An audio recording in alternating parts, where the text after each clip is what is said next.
famosa pergunta do Twitter. Será que valeu a pena investir em um fundo imobiliário que ele teve de rendimento em relação aos dividendos 10% no ano?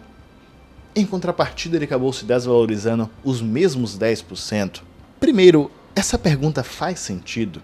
Segundo, se ela faz sentido, acabou não valendo a pena, visto que o seu patrimônio ficou a mesma coisa. Você recebeu 10% de dividendos e o fundo imobiliário acabou se desvalorizando 10%. Essa pergunta ganhou muito mais espaço, principalmente por agora, que os fundos imobiliários vêm se desvalorizando bastante. Tem fundos imobiliários que eles se desvalorizaram 20%, outros até 30%. Eu lembro que esse mercado de fundos imobiliários ele tem uma oscilação menor do que o mercado de ações, do que o mercado de estoques, que eles acabam oscilando muito mais. Portanto, para responder a pergunta se valeu a pena ou não investir em um fundo imobiliário que te entregou 10% de dividendos, em contrapartida acabou se desvalorizando 10%, você precisa entender alguns conceitos. E conceitos, o primeiro que eu vou citar, já logo de cara, é muito pouco comentado no YouTube, na internet de forma geral, porque é um conceito muito mais do mercado financeiro. Ele é um conceito que é utilizado exatamente por investidores que já têm muito tempo de mercado. E principalmente o setor de fundos imobiliários é muito novo. Quando a gente avalia 90% do mercado de fundos imobiliários, dos investidores, eles vieram nos últimos 7 anos. Quando a gente junta todos os fundos imobiliários, tem mais ou menos uns 130, 140 fundos imobiliários, você percebe que uns 30% desses ativos, eles têm histórico de 7 anos. Ou seja, a maioria do mercado não tem nem sequer 7 anos de histórico dos fundos. E ali por volta de 2017, 2018, você tinha mais ou menos uns 100 mil investidores. 2018 acho que acabou batendo a marca de 200 mil. Hoje em dia tem quase que 2 milhões. Então 90% dos investidores também são novos entrantes, são pessoas que talvez não conheçam tão bem esse mercado específico, os fundos imobiliários. O primeiro conceito que você precisa focar para que você consiga entender melhor essa pergunta, logo sabendo melhor a resposta, é a questão do dividend yield, mas não somente o dividend yield, mas também o dividend yield on cost, que é o dividend yield no custo de aquisição, no preço que você comprou o ativo. E essa diferença aqui é muito grande, então presta atenção que essa é uma das partes mais importantes do vídeo. E você utilizará esse conceito para qualquer outro ativo que te gere renda. Veja bem, quando você compra um ativo e ele te promete 10%, vamos dizer que ele venha a custar R$10. 10% no ano, ele vai te entregar então R$1 por cota. Então todo ano, cada cota que você tem, que você comprou ali por R$10, você receberá R$1. Até aí, tudo bem. Mas será que se tiver outro fundo imobiliário também custando R$10, e ele te promete um dividend yield, um yield menor, de 9% ao ano, te pagando 90 centavos por cota, qual dos dois vale mais a pena? Se você leva em consideração somente o yield, com certeza você irá comprar um fundo imobiliário A, nesse exemplo, porque ele te promete um yield maior. Mas será que essa empresa que está te prometendo um yield menor, ela está utilizando uma parte do lucro para reinvestir na empresa e crescer ainda mais? Igualmente, temos inúmeros exemplos ao longo da história, como empresas no mundo tech, elas fazem muito isso. Elas acumulam o maior número de caixa possível, reinvestem nelas toda vez, todos os meses, todos os anos, para crescer cada vez mais rápido. Pois bem, essa já é uma reflexão bem importante que você precisa ter em mente. Às vezes, os fundos imobiliários te prometem um yield menor exatamente por esse motivo. Mas vamos focar agora no dividend yield, no preço do custo que você acabou comprando o ativo. Imagine que há 10 anos atrás, você acabou comprando um ativo que custa R$5, um fundo imobiliário no valor de R$5. E esse fundo imobiliário ele acabou te prometendo esses mesmos 1%. Então, quanto é que você está recebendo por cota? 5 centavos. Todos os meses. E após 10 anos, esse fundo imobiliário está custando agora R$20 e não mais R$5. Também tendo um yield de 1% ao mês. Ou seja, nesse caso, você está recebendo 20 centavos todos os meses. Até aí está perfeito o exemplo. Só que uma coisa que talvez você não tenha colocado na ponta do lápis é que o seu yield que você na verdade tem não é de 1%. O seu yield, você tem que levar em consideração o preço que você comprou o ativo, ou seja, o preço médio do ativo. Quando você coloca o preço médio do ativo, que você pagou R$5 e agora está recebendo 20 centavos, o seu yield no mês é de 4%. 4% ao mês parece até que é um golpe, porque 4% ao mês, onde que você encontra 4% ao mês em um ativo no mercado financeiro? A probabilidade disso ser um golpe é muito grande, mas aqui, na verdade, você somente está fazendo uma conta considerando o preço da compra do ativo, que é o certo a se fazer.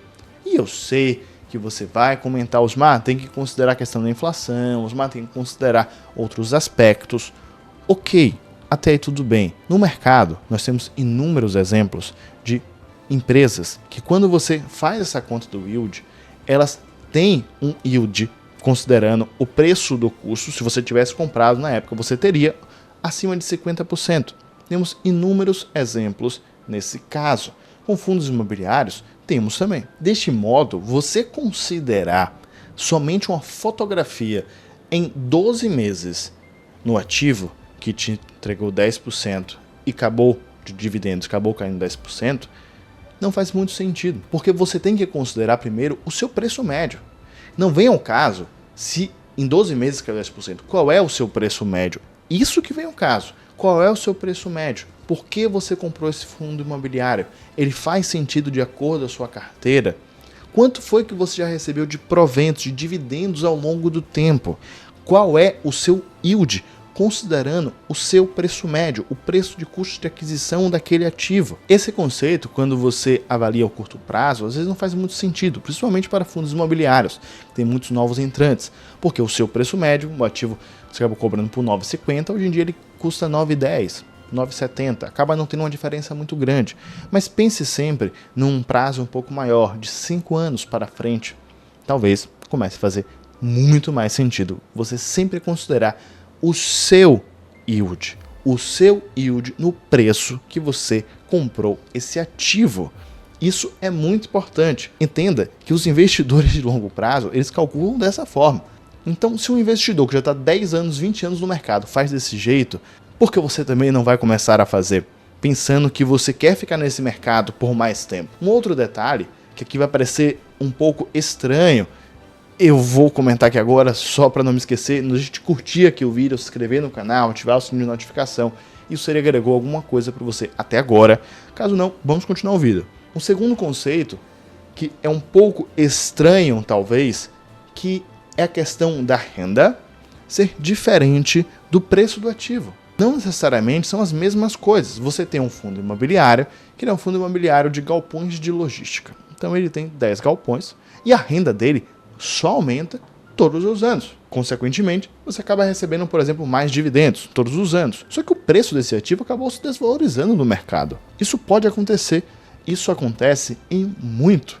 Não necessariamente os dividendos irão aumentar ou diminuir pelo fato do preço do ativo ter caído ou subido. Pode existir e acaba existindo bastante um momento em que os dividendos sobem e o preço do ativo cai. Às vezes o preço do ativo sobe e os dividendos caem. Isso acontece porque uma coisa é quando a gente pensa no fundo imobiliário, no fluxo de caixa dele, no lucro que ele tem. Outra coisa é o preço do ativo. Não são as mesmas coisas. Esse é um ponto muito importante que você tem que entender. Pense comigo, hoje em dia, tudo você acaba comprando pela internet. Então, fundo imobiliário, que cada vez mais ele precisa ter um novo galpão logístico para poder atender o Mercado Livre, Magazine Luiza e etc. E está cada vez mais faturando e está cada vez mais lucrando, sempre acima do ano anterior. E o preço da cota dele está caindo. Você talvez não enxergue isso como uma oportunidade. E aqui eu já vou antecipar uma dúvida que você tem. Então por que o preço está caindo?